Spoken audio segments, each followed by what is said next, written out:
It's better to spend 3 months creating a killer YouTube ad and not touch the damn thing for 3 years versus every week trying to shuffle what went wrong.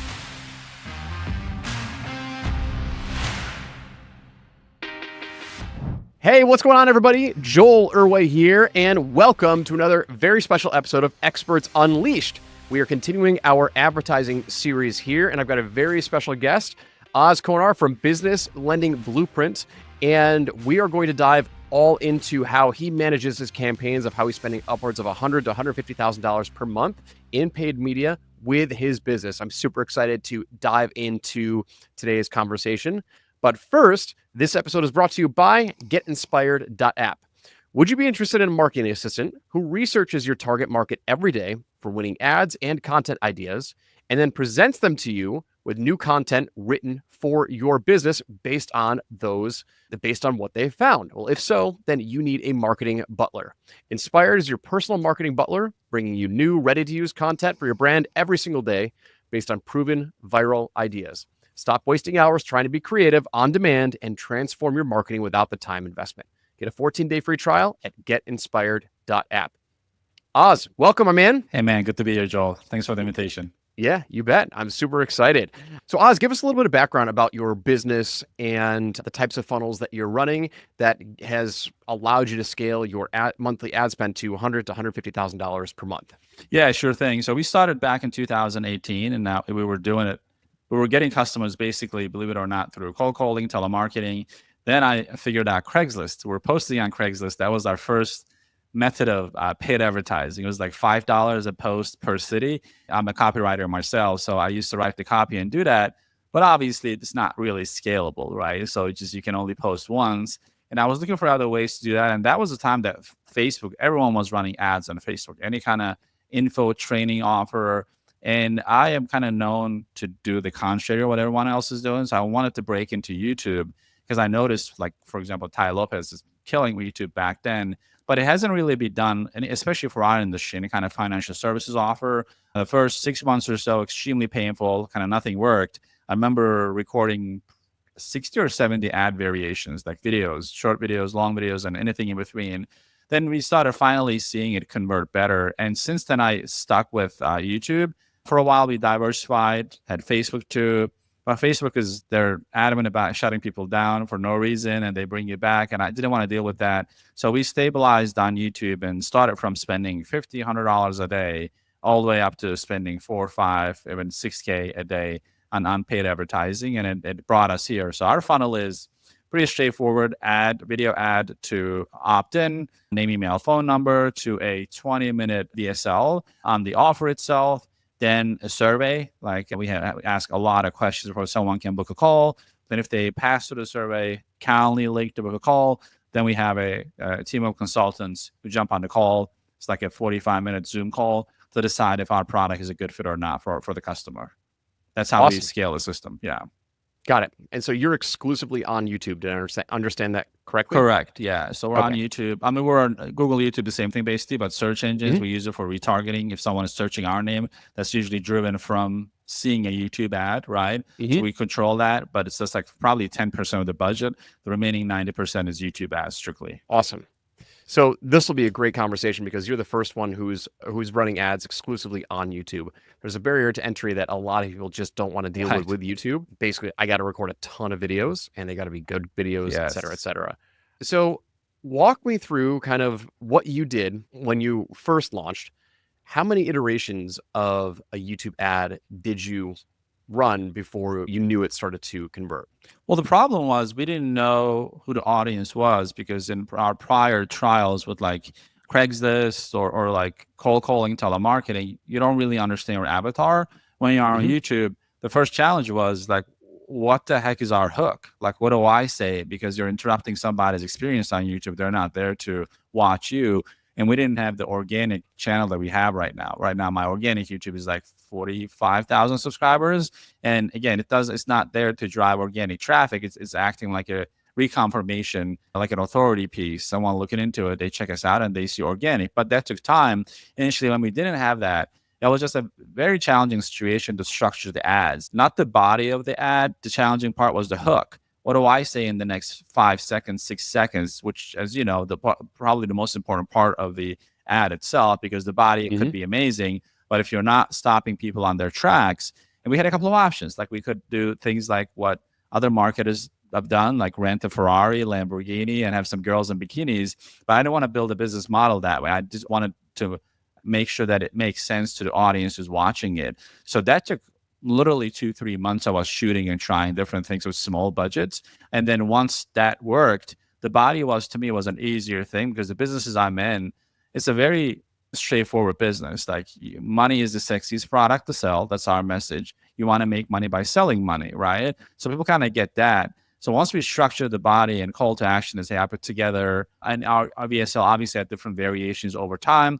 Originally, it was a 2-hour long VSL, believe it or not. Like, they would need to go through an entire 2 hours, and we had the order page there. Like, they would see the order page. This is back then.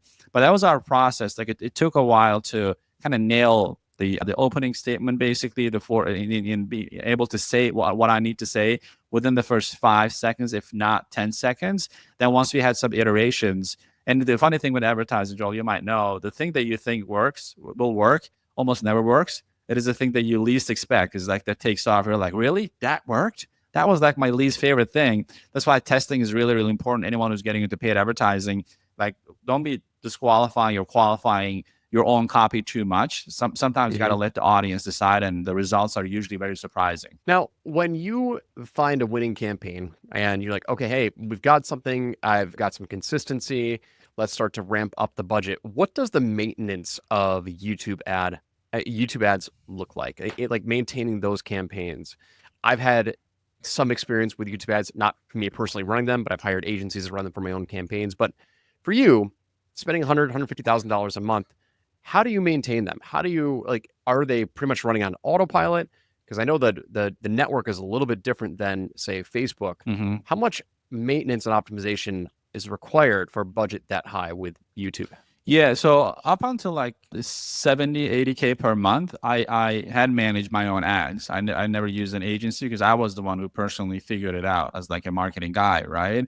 So I never trusted an agency to run it. And also, our offer is very unique. So I couldn't really find anyone who ran and scaled an offer like ours. Like, there are a lot of people who sold info stuff like drop shipping and whatnot. There's nothing wrong with it.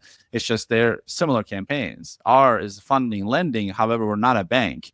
Google doesn't really like if you're selling loans. We're not selling loans. We're training people on how to sell loans, how to grow it, right? Those distinctions over time you figure out. Honestly, there's like breakage points, right? You reach certain spend, then you go beyond it, everything starts falling apart. That's the problem with scaling. That's why if anyone who's considering spending a lot of money, you want to make sure that when you're spending little money, your ROAS is through the roof. Because as you grow, your return on ad spend, that's what ROAS is for those who might not know. Like, if I'm spending $1, am I making $2, $3, $5? When you're spending, that's how you test the offer, right? Before you even think about scaling, if you're spending, let's say, $50 a day, and you're not making at least 5-6 times of that, you're going to have a very challenging time when you spend 3-4K, because the audience goes from, it's like an upside down triangle, right? So initially, when you're spending less money, you're targeting people who are in your immediate like market looking for your product. Usually that's 2 to 3% of the market. When you're spending 4 or 5K, you're opening yourself to the broader audience. So the ads that used to work in the past do not work anymore. So that part takes a lot of maintenance to figure out the breaking point in your funnel, right? So that was always my challenge. Like, you get the $500 that they spend, then everything starts falling apart. You're like, all right, what happened? Do I need a new ad? Is it a new VSL? Is it a new hook? So the management part, the platform itself is not complicated. It's just a matter of figuring out where you're bleeding money. Where do you start having holes in your bucket, right? And you experience this when you go to 1,000, 1,500, 2,000, 3,000. And now after you spend a while, you kind of can guess what happened. Then you look at other metrics, such as how much of the video has been viewed, such as the VSL, and how much time they spend on the order page. But honestly, anyone starting out, if your offer is not already converting and you optimize the crap out of it already, because there's a part of that too, right? If it is not giving you the high ROAS, that could mean that there's a lot that you need to optimize. But you do all of that and you're still making 2x when you're spending $100 a day, know that it's going to be very challenging to scale because there's something about the offer or your targeting that's not resonating. I don't know if it answers your question, but it has layers, right? It's not just a simple answer of you go check and duplicate the ads. Yeah, on a tactical level, that's what you do. But every time you do that, you run across other problems. It's like playing computer games. Level 50 has a whole different, the different bosses than level 2. And that's why I enjoy the process of growing it myself instead of trusting an agency. Once I scaled it, then we went through trying multiple agencies. Now, currently, we have it in-house. So I have somebody who used to run his own agency. He shut it down, came on board with us because he believes in our mission and what we do. He's the one running our ads currently. I don't really touch it. But up until I scale the company to a certain point, it was all me figuring it out. It's a really good point of when you spend more, your audience widens and you go down the different awareness spectrum of, how aware are they? Are they pain aware, problem aware, unaware, et cetera, et cetera.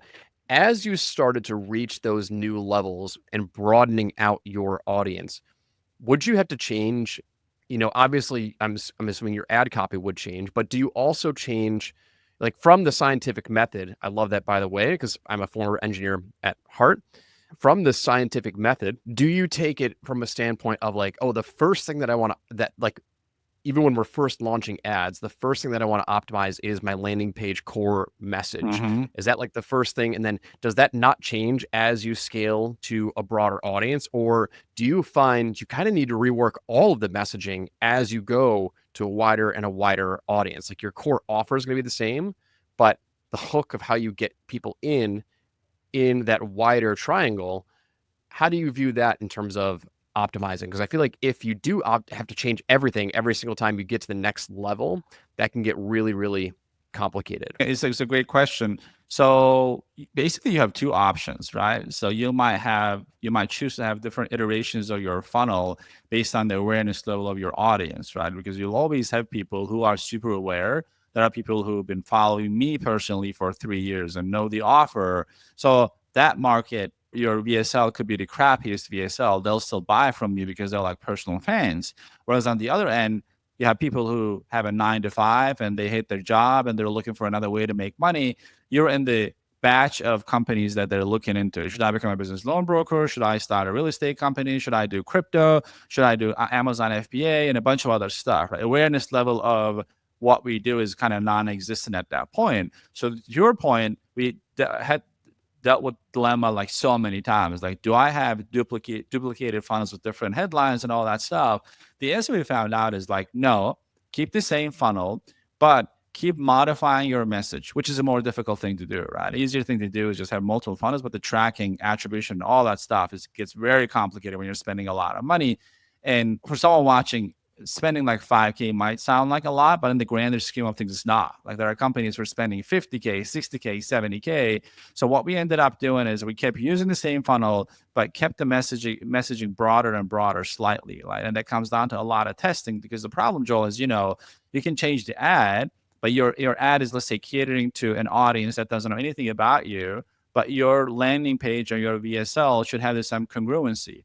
If it is incongruent, they click on the ad, then your click-through goes to the roof, but your opt-in drops like 2% because they don't see the connection, right? So they watch something, then they read it, they're like, wait, I don't understand. And a confused audience, they never take action. So then you fix the ad, now you have a brand new, problem, which is a landing page. So you align all of that, and that's how we solved our problem, right? So then the message is broader now. It was before the first time, the message was like, hey, if you're a business loan broker and not making money, like check this out. Well, we noticed that our new audience, they don't even know what business loan broker means. So it's just not a good fit at all. Now we changed the model to, hey, are you looking for we call it the stealth income method, where you can help businesses get access to capital, very elementary level of the message. And now it caters to both savvy people. If someone reads that and they go, oh, you're talking about business loan brokerage. Okay, get it. Someone who doesn't know might read that. I'm like, oh, that's interesting. Let me find out more about it. So we still have the same funnel. We made the decision on that one and worked on it because it's easier to work on one funnel and optimize the crap out of everything versus trying to optimize 6, 7 different funnels. Does that make sense? It does. So I want to kind of recap it just to make sure I understand. So you kept the one funnel approach, and as you went to broader and broader markets, then if I understand this correctly, you would launch a new ad, that would target that. The intent was to target that broader audience, right? That was kind of that was your first step in your scientific method of testing, Yes. correct? Yes. And so you would look at front end. I'm assuming you would look at front end data of like click-through rate, meaning like, hey, That's like, the first I've thing, by the way. If your ad is getting less than 1% click through, doesn't matter what your funnel looks like, ad is the problem. Like, that's the first thing. You want to, our immediate thing when we're shooting ads, it's got to perform more than 1%. Then you fix the rest of the funnel. Sorry, didn't mean to cut you off, but that's very important for people to notice that. Because other people, I see people just, I shot 5 ads, I'm going to go fix your VSL. I'm like, what's the click through? Oh, it's like 0.5%. That's not going to work, buddy. Like, you're not being fair to yourself. Maybe you don't have a funnel problem. You have an ad problem. So you're trying to fix a problem that might not exist already, you know? Yeah. So there's a really important point there. What's driving your business? And if you're a paid advertising business, it's your ad. And this is what I really want people to understand is there are layers to the game in which you can scale, but the layers come from the numbers. Okay. Meaning what Oz is saying is as he's going broader and going broader and going broader, he's testing messages to go broader. And then he's looking for that click-through rate data to give him those initial signals of like, okay, we've got interest here. And now, when I find that, very high interest, very high click-through rate of the next broader market, I keep that. And now what I'm understanding was your process is now I need to change my landing page to be more congruent with this new message. Absolutely. And once we get that converting now, and there's that congruency there, then you change the VSL. Is that correct? Absolutely. Yeah, because what happens is you shoot a new ad. It is very attractive. You have a 2% click through. You're like, yes, nailed it. Then you notice that your landing page conversion drops from 20% to 5%. You're like, this doesn't even make sense. But from a scientific method, it does make sense because now you have a new batch of people. You bring them into the old page. There's a disconnect, right? And then you fix that. Then they opt in. You take the opt in to 20%. Then you check the watch rate on your VSL, it drops down to 5%. You're like, holy crap, this is not what's going on there. Then you go through every minute of the VSL, like total, like you better be an analytical person or you need to have a partner who does this because that's like what it takes to scale a company to eight-figure a year company, right? So you watch everything. What could be the drop-off point? Analyze that and reshoot the VSL, like test that, and you do that.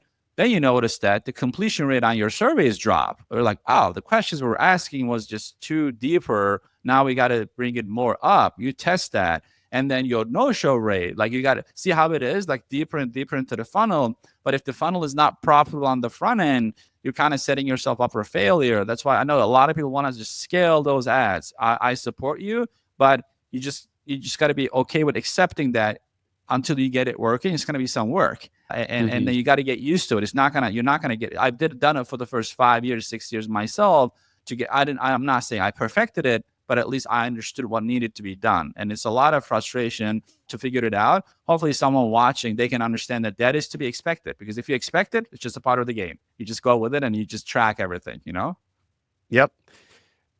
What I think is the thing that always threw me with I've never scaled YouTube ads, and this is just theory in my mind. I've had a few people talk about this, and I can't confirm nor deny it.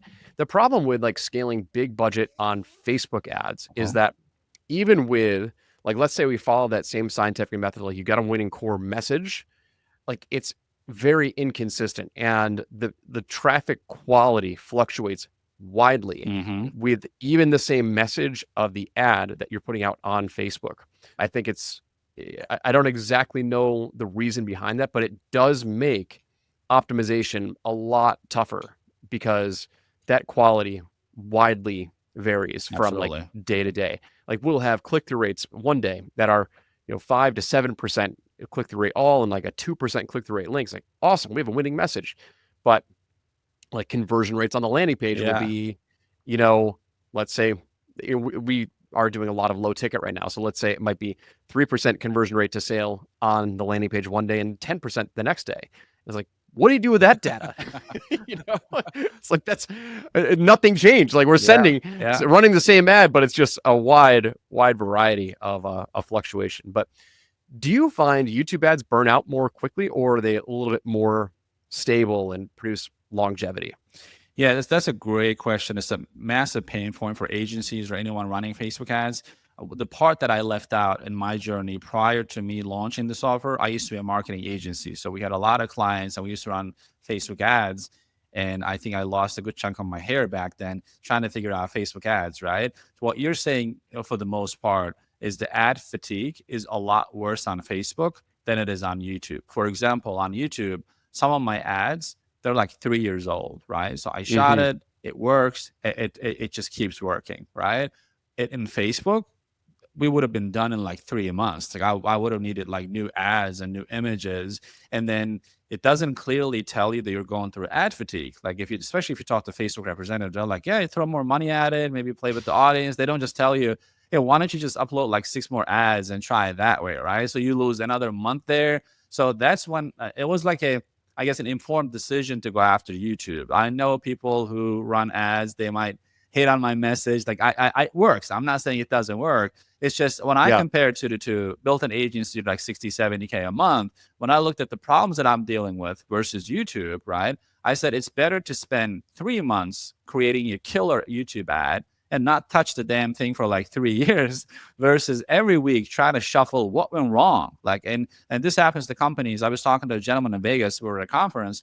He scaled it to like, $20,000 a day on paid ads through Facebook. His ad account got shut down for no reason. He's fighting back right now. So if you're spending that money and your ad account is completely shut down, that's your business generating probably zero revenue unless you go back to your existing contacts and all that stuff, right? Hmm. And this guy is an expert Facebook advertiser. He doesn't know what happened.